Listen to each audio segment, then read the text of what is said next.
Arknights Enfield's second beta is here, and I've been honored to have full access to everything. Before this, I spent months breaking down every system and change the devs recently made, and if you're new to Gacha or factory simulations, this can get overwhelming. But the good news is that today I'm giving you the complete day one starter guide to get you ready for its release, and that includes everything on operators, gear, Gacha, automated industry complex priorities, and everything I need to make sure that I can get you ready for Enfield's launch. I know it's a lot, but don't worry. I've also prepared our very own Enfield datasheet so you can reference everything you've learned after the video. So let's get started, and as many of you know, I'm now an official Enfield creator that will be covering Enfield, so hit that subscribe button. Each operator has 5 things that distinguish them from each other, but there's only 2 of these that we need to know about when building our teams, and that's classes and damage types. There are 6 classes in Enfield, each with at least one specific purpose or direction in team synergy that can be hard to remember, so instead of this wordy mesh, let me break it down for you in 2 categories with an even smaller overview: damage dealers and supports. Now, our classes under the support category main row are easy to grasp, right? But for our classes under the damage dealer category, some of you might be confused by all that terminology,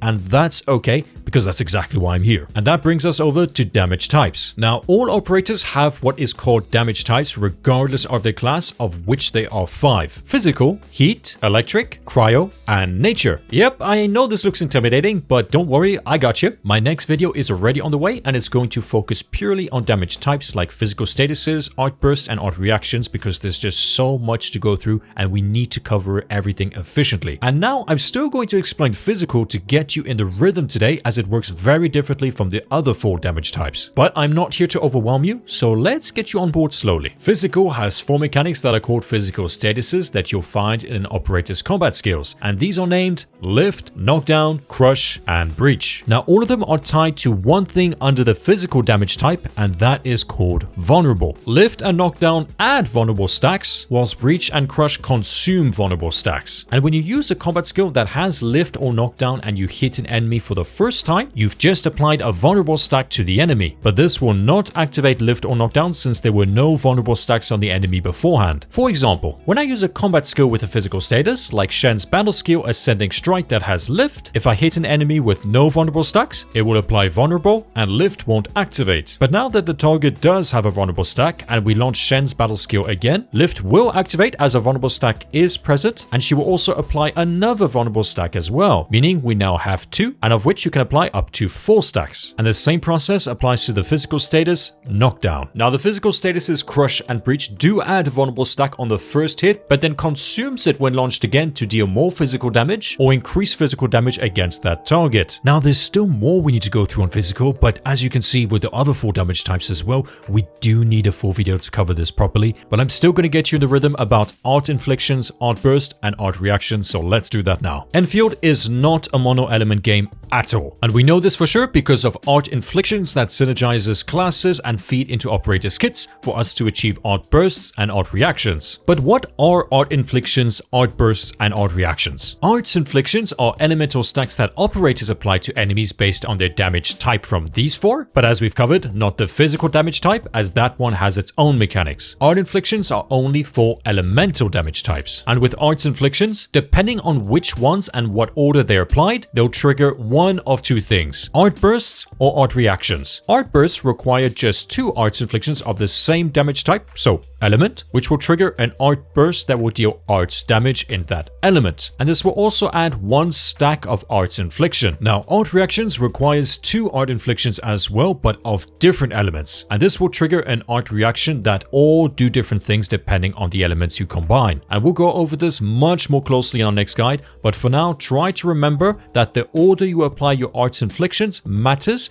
and will change the art reaction. For example, if you apply a cryo infliction first and then a heat infliction, this creates combustion. But if you do it the other way around and apply a heat first and then cryo, this creates solidification. So we've been talking about damage types already for a few minutes there, and we have made a good dent, but we need a full and dedicated video for this, which I am going to deliver next. But in the meantime, just have a little read over the art reactions descriptions that I've put below. Now let's get you caught up on the new Enfield mechanic, Stagger. All enemies have a stagger meter, with elites and bosses typically having larger ones. And when you build up this meter by by applying stagger through odd reactions, final strikes, skills, combos, or ultimates depending on the operator's skill description, you will force the enemy into this staggered state. And when an enemy becomes staggered, it is immobilized for a short duration. And during this time, and if your operator is near the enemy, the first basic attack from your currently controlled operator becomes a finisher attack. But remember, finishers are not the same as final strikes. A final strike is simply the last hit of your operator's basic attack. But finishers can only activate next to a staggered enemy and will deal great damage but also restore some skill points. So keep an eye on an enemy's stagger meter and use your operator's abilities to trigger stagger, then follow up with more skills to maximize your damage. And stagger can be particularly helpful if carefully timed to interrupt enemy attacks or abilities. And certain weapons also increase the stagger dealt, and some gears provide personal bonuses to staggered enemies as well. Now let's move on to attributes. In Endfield, every operator has 4 attributes: strength, agility, intellect, and will. These attributes provide various bonuses, but each operator has one of these 4 set as their main attribute and another one as a secondary attribute. So what do these do? Well, an operator's main attribute will grant a significant percentage bonus to their attack, and the secondary attribute will provide a smaller percentage bonus to their attack. Simple. Now the main way to increase attributes is by raising the operator's level and by equipping gear, which we're getting into right now. The level cap for operators in the second beta is 99 and divided into 4 checkpoints known as elite promotions. These elite promotions will be at the operator level 20, 40, 60, and 80. And by reaching an operator's elite promotion levels, you'll unlock new passive skills called talents and increase their combat skills level cap. And yes, I just said combat skills level cap, which means we also need to level our combat skills. Each operator has 4 combat skills: basic, battle skill, combo skill, and ultimate. Now, each combat skill can be leveled up to rank 9, and after rank 9, you'll be met with 3 mastery levels, which requires materials, but also 1 event material called Mark of Perseverance, which we can only get from limited sources. So in the first months of Arknights Endfield, and because we're not always going to be getting this material from each event, we are going to have to consider very closely which combat skills we need to prioritize on certain operators, and which operators are going to take priority over others depending on our roster. But it's okay, because I will be making operator guides and other things to help you navigate this. For now, just remember that the Mark of Perseverance is going to be extremely limited at the beginning of the game, and we're going to have to be carefully considering how we spend it. Now for our last part on operators, potentials. Each operator has 5 potentials, which can be unlocked via dupes by headhunting on the operator's available banners, which we're going to cover later. And unlike many other gachas and pillar studios out there, Enfield's dupe system is not overly aggressive. Potentials basically provide modest enhancements such as increased DPS, improved skill range, reduced ultimate energy cost or cooldowns, fast energy generation, and other efficiency boosts. What they don't do is drastically alter an operator's core gameplay or turn them into a completely different or overpowered unit. So potentials are valuable but not mandatory, and they're designed to keep the game fair without forcing players to chase duplicates. That said, it's still very much worth reading all the potentials of your operators and consider getting dupes if you feel like this is an operator you enjoy playing with and that you do feel like you're going to be using in the long run. And that's it for operators. Now we can move on to the gear system. Each operator can equip 4 pieces of gear: 1 armor, 1 gloves, 2 kits, and they can also carry 1 tactical, which is a consumable. Now Endfield has gear sets which currently require 3 pieces. So when 3 pieces of a set are equipped together, you'll activate the set effect, granting a stat increase but also conditional bonuses as well. But some gear are non-set pieces and are not affiliated to any 3-piece sets, which will give us options later. Now, the gear crafting system is not like artifacts or drive discs from Hoyo games with RNG on stats, because in Endfield, all gear have fixed stats with no RNG around the stats,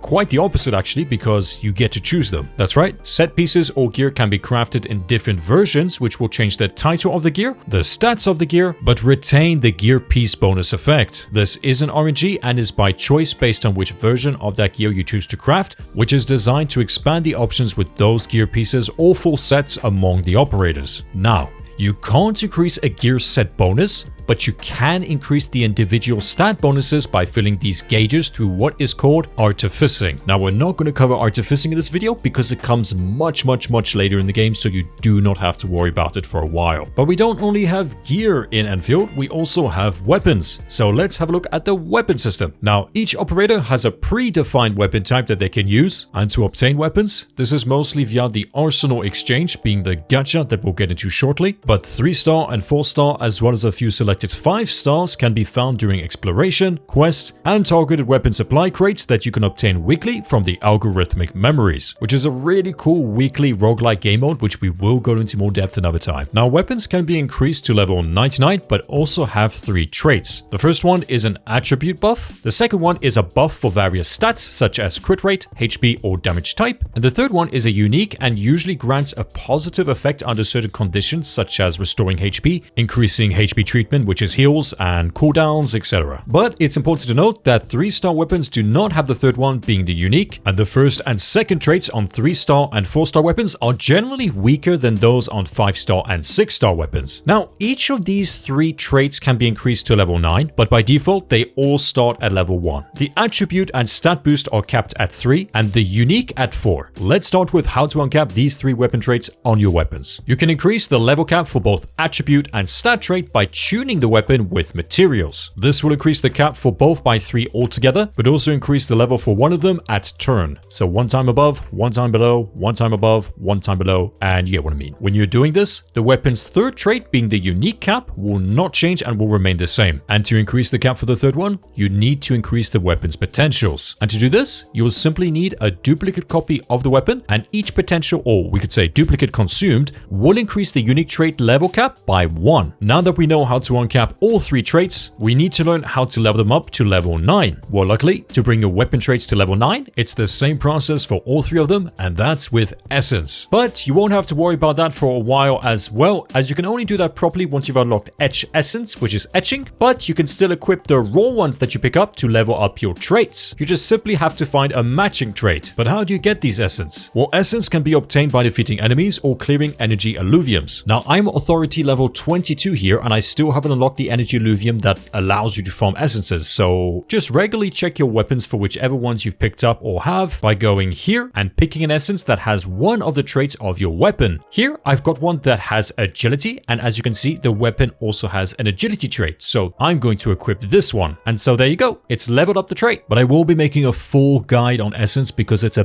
big part of Enfield's endgame. Now, I'm going to explain Enfield's gacha system for both characters and weapons, and I prepared datasheets for you for this too, so let's get into it. Let's start with the character banners. There are 3 types of operator banners. The New Horizons banner being the beginner banner, the basic banner being the standard banner, and lastly the charted banner being the featured and rotating operator banner. Now, the New Horizons banner has changed a lot since it was introduced. It is now a 40 pull banner that guarantees a 6-star operator on the 40th pull, but also before with the 0.80% chance rate per pull, which will now no longer end the banner. It's only 10 pulls on here with the HH permits that are given in sets of 10 in the event center for completing 4 parts of chapter 1. And after you have done your 40 pulls, you'll also be given a New Horizons weapon crate where you'll be able to pick a 6-star weapon. Next is the basic banner, and this one is simple. 80 pull guarantee for a standard 6-star operator, or before with the rates that you can see here. And after 300 pulls, you'll also be able to select 1 6-star operator out of 5 for free. So nothing fancy, just the normal permanent standard banner. And finally, the charted banner, which is the featured operator banner. This one also has an 80 pull track, but with a twist. After 65 pulls, the 6-star rate increases by 5% per pull. And at 80 pulls, you're guaranteed a 6-star, and that 6-star is under a 50-50 to be the featured operator of that banner or a different 6-star operator. But here's the big thing. If you still don't get the featured unit after 80 pulls, the pity keeps going up to a one-time hard pity at 120 pulls. So for example, if you lost the 50-50 at 80 pulls, you only have to spend an extra 40 pulls and you're guaranteed the featured operator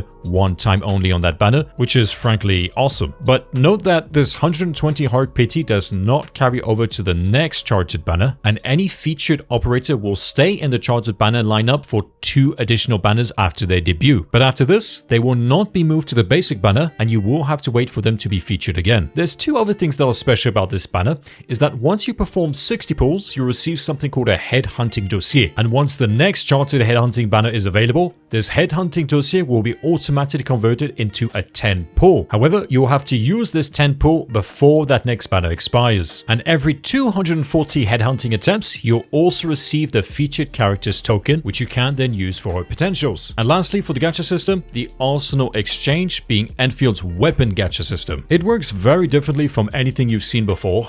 The Arsenal Exchange uses Arsenal tickets, which you'll mainly get from doing pulls on any of the character banners. That's right.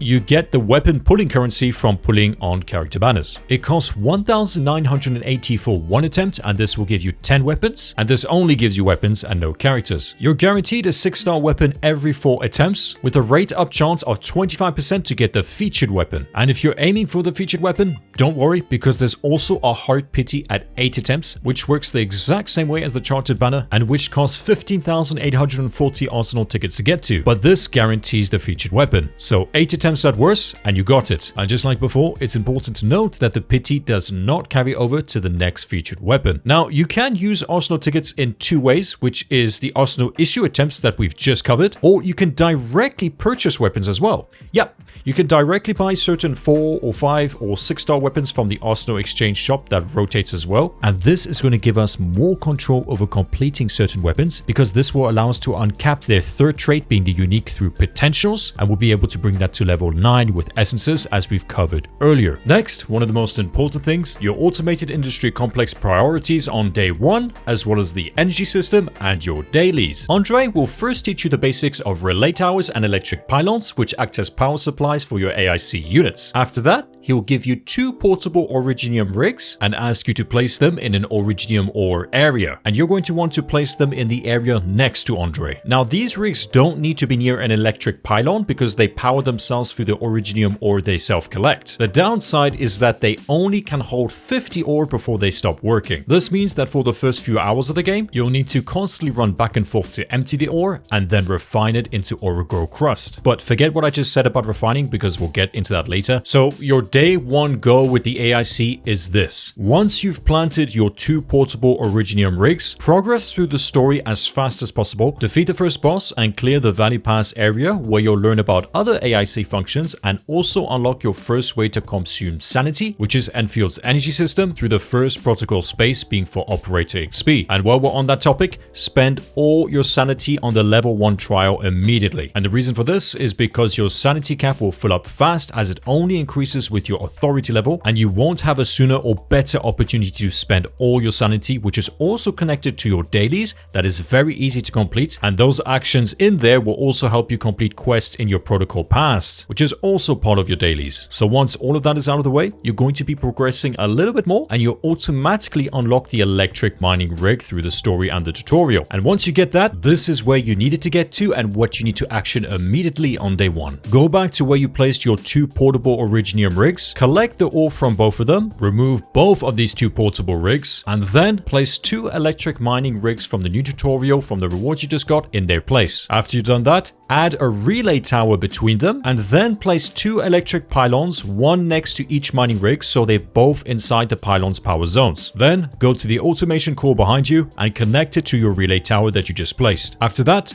connect your relay tower to the 2 electric pylons, and this is going to activate your electric pylons, which will supply electricity to your electric mining rigs. Congratulations! You've just created a fully automated originium ore collection point. Yep, you no longer have to manually gather the ore now. It will automatically send everything to your Valley Depot. And this also lets you automate the refiner and the shredder. But I'm not going to go over that process here, as I promise you, you will immediately understand what you need to do for this, as it's part of the tutorial you'll force through in the Valley Pass that is slightly before this. But I've added the accelerated recording of what to do afterwards, just in case you want to know in advance. And you're probably wondering, well, why are we doing this? Well, that's because Originium ore is not just a massive part of day one, but a massive part of Endfield, as it's connected to a ton of systems, gear progression, which translates to faster leveling, and most importantly, your entire AIC foundation. And this is exactly why it's important that you follow the process and set this up immediately when available. Now, after this point, the main story will run you through a bit more AIC content and then give you a new main objective: reach operator level 15. You'll probably be around level 11 or 12 at this stage on day one, so here's exactly what you need to do to reach level 15 as quickly as possible. First, head to the protocol space promotions under the bridge approach, and I want you to spend all your remaining sanity here, as this is one of the best early protocols because you'll need a ton of proto discs for your operators elite promotions. After that, we're going to multitask and knock out several things at once. I want you to pick up every protocol data logger you can find on the map, fight elite enemies guarding chests along the way, open all chests and interactive pouches you come across, harvest the rare growth areas on the map near you as well, activate and clear every temporary energy alluvium you find, and connect all electric nexus point to your relay towers to unlock more XP and rewards as well, and engage in any other activities or puzzles that you come across for XP. Once you've done all that, open your menu, operational manual, nods, and claim everything available, including the one on the top. And if you've done all that, that should comfortably get you to reach level 15 before the end of day one. That's it. You are now ready for Endfield, and well done on making it to the end. And if you're looking to be a part of an Endfield community, why not join our Discord server? We've already been allocating specific areas to Endfield since last year, and we're just getting started. And the next video is going to be dropping soon, so hit that subscribe button. This was Static. Remember to have fun, and I'll see you in the next one.